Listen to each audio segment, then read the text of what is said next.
les deux camps s'affrontent entre bearish et bullish, et aucun des deux n'a véritablement pris la main cette semaine. Et oui, parce que du côté des bearish, eh ben, les mauvaises nouvelles sont quand même relativement nombreuses. Déjà autour du Covid, alors c'est vrai que tu as peut-être déjà énormément d'informations à droite et à gauche, donc je vais ni donner mon avis ni rentrer dans les détails, mais ce qui s'est dit cette semaine, selon le directeur régional de l'OMS en Europe, il y a une augmentation alarmante des cas de coronavirus, et le nombre de cas hebdomadaires de coronavirus ont dépassé le pic qui avait été atteint en Europe en mars. En même temps, vu qu'il y a beaucoup plus de tests, nous avons une situation très grave devant nous. Après, il y a de plus en plus de personnes qui sont bloquées ici et là, notamment au Royaume-Uni, où tu ne peux croiser que 6 personnes maximum. Et visiblement, il y a 10 millions de personnes qui sont bloquées là-bas. Bref, pas de vaccin a priori avant fin 2021, si toutes les recherches se passent bien. Donc forcément, ça pèse sur les marchés. D'ailleurs, il n'y a pas quelqu'un qui disait oui, non mais en fait, vu qu'il va faire très très chaud, le virus il va se casser. A priori, vu la canicule qu'on a eue, ça en tape de la chaleur le Covid. Hein. Ah non, pardon, on dit la Covid maintenant. Concernant les chiffres macroéconomiques de la semaine, c'est toujours aussi pourri. Mais là où on va plutôt mettre l'accent aujourd'hui, c'est plutôt sur les révisions des chiffres publiés précédemment. Ça veut dire quoi? Ça veut dire tout simplement que les chiffres tombent, hein, soit ils sont meilleurs, soit ils sont moins bons que prévus par le marché, les analystes, hein, les professionnels. Et une fois qu'ils sont publiés, eh ben, le chiffre d'AP, donc soit le mois d'après ou la semaine suivante, on peut quand même revoir le chiffre qui a été publié juste avant. Concrètement, on va regarder par exemple les ventes de détail aux États-Unis. Le mois d'avant, elles avaient déjà été publiées moins bonnes que prévu à plus 1,9%. Et en fait, c'est pas plus 1,9, c'est 1,3. Donc si t'aimes bien la théorie du complot, hein, on publie des chiffres en fait qui sont pas les bons. Et après, discrètement, une fois que ceux d'après ils sont publiés, en fait, voilà. Hein, un peu comme si tu vois, t'étais prof, hein, et puis en plein milieu de la classe, tu dis, hein, c'est bien Jérémy, 19 sur 20. Une semaine après, tu lui dis que t'as mis un 1 en trop, tu vois, devant le 9. Ensuite, nous avons eu, bien évidemment, il y a quand même quelques semaines maintenant, la chute des valeurs technologiques, et qui, au travers du Nasdaq, perdent à peu près 8% depuis le début du mois. Ouh là là, éclatement de la bulle. Alors ça, effectivement, le marché, pour le moment, s'en souvient, a priori, on est encore en plein dedans. Et en même temps, au mois d'avril, on a pris 14%, 8% au mois de mai, 7,5% en juillet, et non, je vais pas m'arrêter là, 11% au mois d'août. Donc, effectivement, le marché considère peut-être que les valorisations ont été surpayées, un peu chères, et en même temps,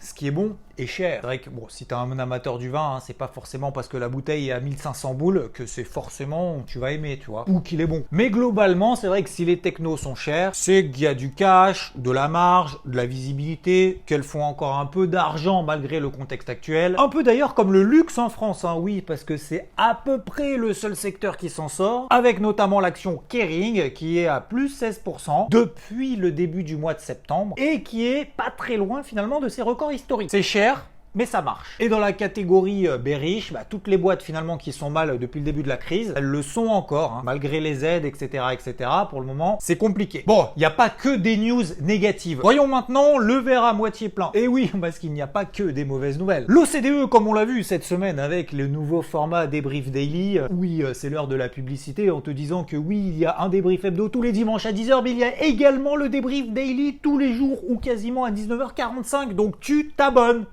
Merci. Donc je disais oui, cette semaine nous l'avons vu, hein, l'OCDE qui a révisé à la hausse ses prévisions négatives de croissance. Autrement dit, il pense que c'est moins pire que prévu pour cette année 2020, mais 2021-2022, ça risque de rebondir un peu moins fort que ce qu'on avait prévu. Deuxièmement, oui, parce qu'on parlait des technos qui se sont pris une branlée. En même temps, si tu regardes la configuration daily, en prenant un petit peu de recul, nous sommes toujours dans une tendance de fond haussière, et là oui, nous avons réalisé ce qu'on appelle un pullback, un repli. Nous ne sommes pas en bear market. Même la tendance en daily reste toujours haussière tant qu'on est au-dessus des MM50. Alors oui, il y a certaines valeurs qui sont passées en dessous, etc. Mais ça consolide. Peut-être qu'on est en train de réaliser, et qu'on va réaliser d'ailleurs, un excès baissier suite à un petit excès haussier où tout le monde s'est peut-être un petit peu effectivement trop enflammé. Et si on se place sur des données hebdomadaires, voici ce que ça donne sur quelques actions américaines, techno. C'est pas non plus... Alors oui, il y a de la place pour corriger, ça on est d'accord. Ensuite, on peut se dire, oui, ça y est, rotation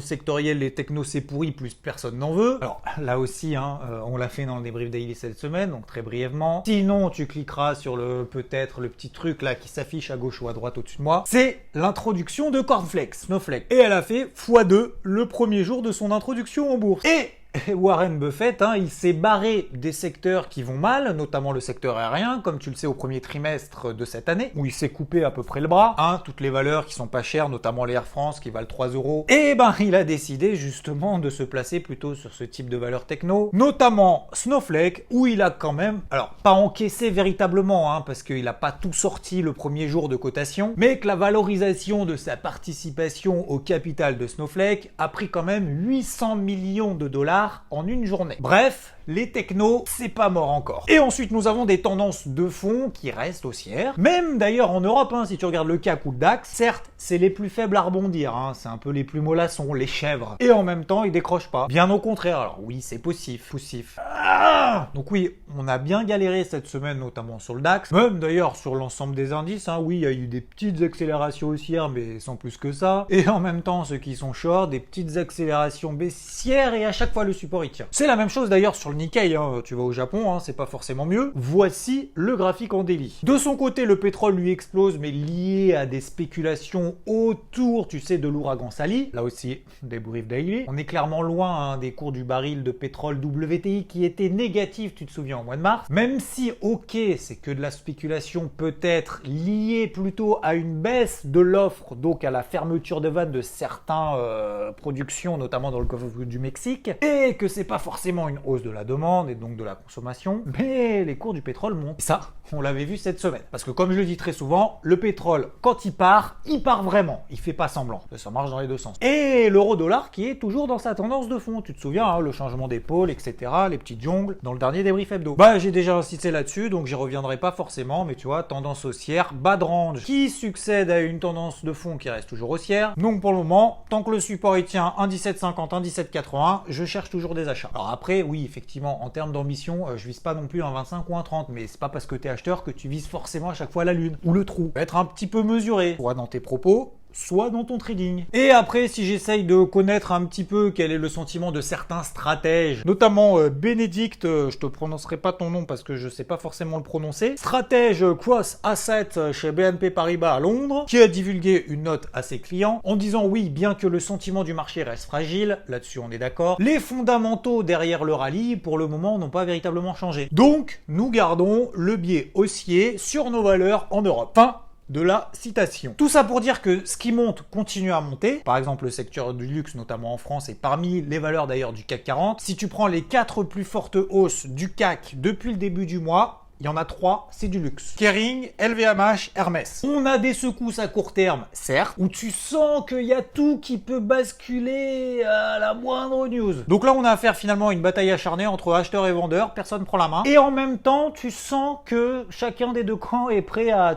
aller chez l'autre. Donc du coup, là, je suis en train de chercher une autre image que changer de fusil d'épaule, parce qu'à un moment donné, changer de crémière, là, il n'y a rien qui me vient. Et nous avons eu, parce qu'on va pas s'arrêter là, l'arbitre de la semaine qui s'appelle Monsieur Jérôme Powell, président de la Réserve fédérale américaine. Alors, arbitre, il influence quand même un petit peu le jeu, tu vois. Mercredi soir, il a dit au bullish, oh les gars, vous enflammez pas, c'est tout pourri là. Donc, déjà, vous prenez pas cette crise à la légère, parce qu'on va encore morfler. Et les bearish, commencez pas à paniquer. On injecte 120 milliards de dollars par mois. Et on va laisser les taux quasiment à zéro pendant au moins 3 ans. Bref, un partout balle au centre. Tendance complètement neutre sur la semaine. Terrain de jeu des Rangers. Je te mets les variations hebdomadaires des principaux indices. Donc, semaine prochaine, ça s'annonce encore mouvementé, en tout cas peut-être même incertain. La priorité, je pense, c'est de ne pas avoir de conviction forte, de ne pas avoir de certitude. Donc sécuriser ses positions rapidement, pas insister si ça part pas dans ton sens, et puis voilà, je veux dire, quand le marché fait zéro,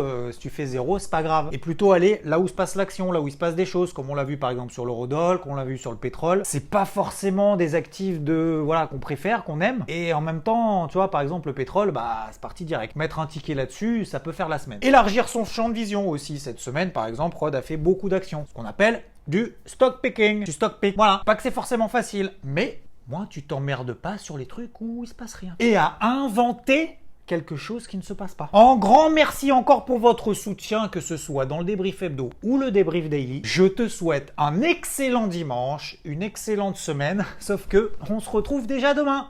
Ciao! Et n'oublie pas de mettre un like, ça me ferait super plaisir. Et partage aussi, partage.